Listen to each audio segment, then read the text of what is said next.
Remember Wildstar? That MMO that everyone said was going to be the WoW killer? No, not that one. Not that one. No. Hell no. Yeah, Wildstar.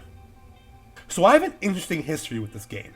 I'm a longtime WoW player. It's the only theme park MMO I really stuck with, and that's mostly because of the game's fun, cartoony atmosphere. I think that grittiness in video games can get a bit overrated, and I love any game that can manage to have a genuinely good story with a deep mythos while still maintaining a silly, whimsical overtone. So along comes Wildstar, and this game has Psycho Trip written all over it. Sci-fi mixed with fantasy? Check. An art style straight out of a Disney movie? Check. A world that mixes Looney Tunes hijinks with dark humor and violence? Check. Player housing, the one thing that can make me play an MMO on its own? Check. So this game was literally designed for me personally. And yet, I never played it. I'm not going to get into it here, and I may save this for a Devil's Advocate video, but this game was rife with problems from the beginning.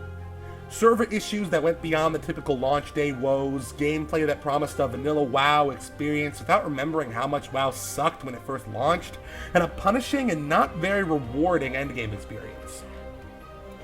By the time I was interested in purchasing Wildstar, a quick Google search scared me away and I haven't looked back since. Until yesterday, when after a year on the market, Wildstar went free to play.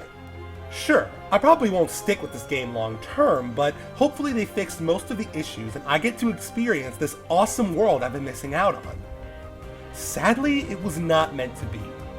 It turns out the game's re-release put too much of a strain on its North American servers, and wait times to get into the game were, well... I understand that going free to play causes a massive upspike in population, so I'll try not to complain about that too much.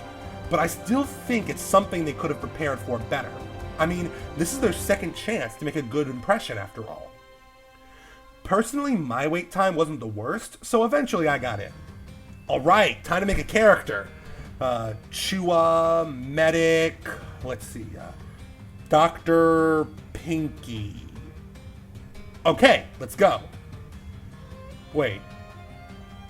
What's happening? Really? So yeah, turns out that once you make a character, you're stuck in an infinite loading loop until you lose your connection to the server. At first, I thought this was an isolated incident, but apparently this is affecting hundreds of people all trying to start a new character and play the game.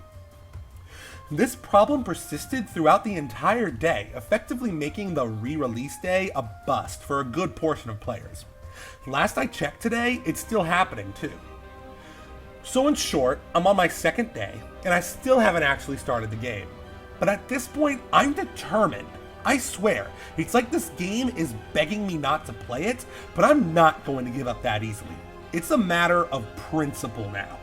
I'm going to play this game, and even if I hate it, at least I'll have gotten to try it. It's the small victories after all. But yeah, that's just something that was on my mind.